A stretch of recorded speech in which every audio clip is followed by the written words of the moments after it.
Have you ever wondered how a promise made during an election actually becomes a pothole getting fixed? Or how some political deal is supposed to keep your streetlights on? Well, it's a whole journey, really. A journey from these high-level agreements all the way down to the nuts and bolts of running a city. And today, we're going to unpack the official city plan for Chwani to see exactly how those promises are meant to become pavements. So, a new government comes in, right? And they're full of ideas, full of commitments. But a city is this massive, complex machine. So how do you actually connect that political vision to the daily grind of the administration? What's the blueprint that turns political speak into a real, actionable plan for getting things done? That's the journey we're on today. Okay, let's dive in. Our story really kicks off after the 2021 local elections in Chwani. See, no single party managed to get a clear majority, and that led to what we call a multi-party coalition government. This is so important because it means a bunch of rival political groups, each with their own agendas and their own promises to voters, had to figure out a way to find common ground to run the city together. Now, this wasn't just two parties. This coalition brought together five pretty different political parties. Just imagine trying to get five separate companies, each with its own unique mission statement, to agree on one single unified business plan. That's the kind of challenge we're talking about here. So their very first job wasn't even about budgets or policies. It was about creating a shared rulebook, a foundational document they can all sign off on. And that brings us to their foundational agreement. Before they could even start talking about specific projects, roads, water, electricity, they had to agree on the fundamental values that would guide every single decision they made. They boiled this down into five core principles, which act as like the Constitution or the shared rulebook for this entire coalition government. These five principles are basically the DNA of this coalition, and they're not just fancy buzzwords. If you look closely, you'll see they're a direct response to some of the most common complaints about local government, right? You've got accountability to fight secrecy, ethical government to tackle corruption, and evidence-based policy to make sure decisions are actually smart, not just political. We're going to dig into meritocracy in just a sec, but you can already see how this rule book is designed to try and build public trust right from the start. Okay, let's zoom in on this idea of meritocracy because this is a really specific and frankly powerful statement. The agreement calls for a zero-tolerance policy for stuff like patronage or nepotism, the whole practice of giving jobs or contracts to your friends, family, or political buddies. Instead, the focus is mandated to be on fit-for-purpose, merit-based appointments. The key takeaway here is this explicit goal to professionalize the public service by hiring people based on what they know, not who they know. Okay, so we've got these five core principles. They're great values for sure, but they don't fix a traffic light or collect the garbage on their own, do they? So the next step is maybe the most important one in this whole process, translating those abstract ideas into an official, legally recognized city plan. And this is where we get into something called the city's strategic intent. And this slide just illustrates that relationship perfectly. A great way to think about it is like this. The coalition principles are the why. They're the philosophy, the shared values that explain why the government is doing what it's doing.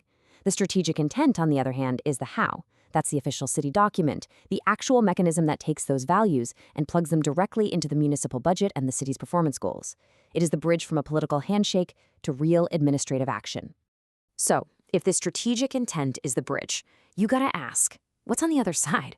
Well, that's where the action plan lives. Those principles are now funneled into a set of clear, tangible goals for the city administration.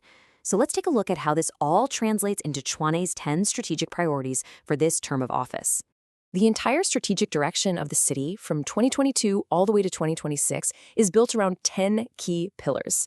These 10 priorities are the main areas where the city is going to focus its energy, its money, and its people. And they cover pretty much everything from the nuts and bolts of infrastructure to the actual well-being of the people living there. So let's break them down. All right, these first five priorities really form the city's backbone. They're designed to tackle some of the biggest challenges head on. Fixing that crumbling infrastructure, making sure there's strict financial accountability, sparking economic growth to create jobs, trying to solve mobility issues with better transport, and finally, dragging the entire city administration into the digital age.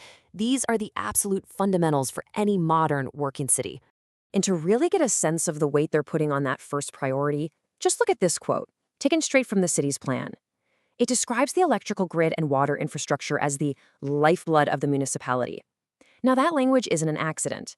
It's setting a clear signal that the administration sees the stability of these core networks not just as important, but as absolutely essential for the survival and the health of the entire city.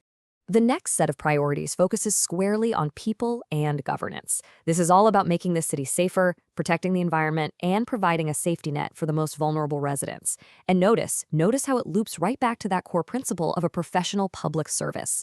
It's about ensuring the administration itself is healthy, effective, and actually working for the people.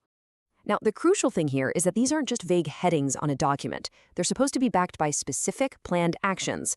For instance, under city safety, the plan calls for creating these multidisciplinary task teams specifically to fight things like cable theft and land invasions. And to enforce that principle of a professional public service, the plan commits to doing yearly lifestyle audits for officials to ensure accountability and to fight corruption. These are the kinds of examples that make the strategy feel real. So we've seen the principles and we've seen the 10 priorities they turned into. But the final piece of this whole puzzle is accountability. How does the city, and more importantly, how do residents know if this plan is actually working? This is where we move from just paper to actual performance. And this is where the city's performance management framework steps in. The best way to think of it is as a report card for the whole administration. It's a system of checks and balances designed to track progress on all 10 of those priorities. It measures what's actually being delivered against the promises that were made in the plan. This framework is what's supposed to give the entire strategy its teeth and hold the administration accountable for results. So let's just recap the entire process we've walked through. It all starts with the political reality. That's the coalition agreement between 5 parties. That agreement is built on a foundation of 5 core principles. Those principles are then made official and put into the system through the city's strategic intent. This intent is then broken down into 10 actionable priorities. And finally, progress is tracked and measured using the performance management framework. You see? It's a logical funnel, starting from a broad political idea and narrowing down to specific, measurable actions. And why does any of this matter? Why go through this whole bureaucratic and political process? Because at the end of the day, the ultimate goal is actually pretty simple. It's about turning those initial commitments, those promises made by the coalition, into tangible, real-world services that the residents of Chwani can actually see and feel every single day. Whether that's clean water from the top, a reliable power supply, or just a safer street. So, the plan is on the table. The whole structure is in place, connecting the political vision all the way down to performance metrics. The blueprint is ready. But, just like with any grand design, the real test is always in the execution. Having a plan is one thing, but what does it truly take day in and day out to actually build the city this blueprint envisions? Well, that remains the fundamental question.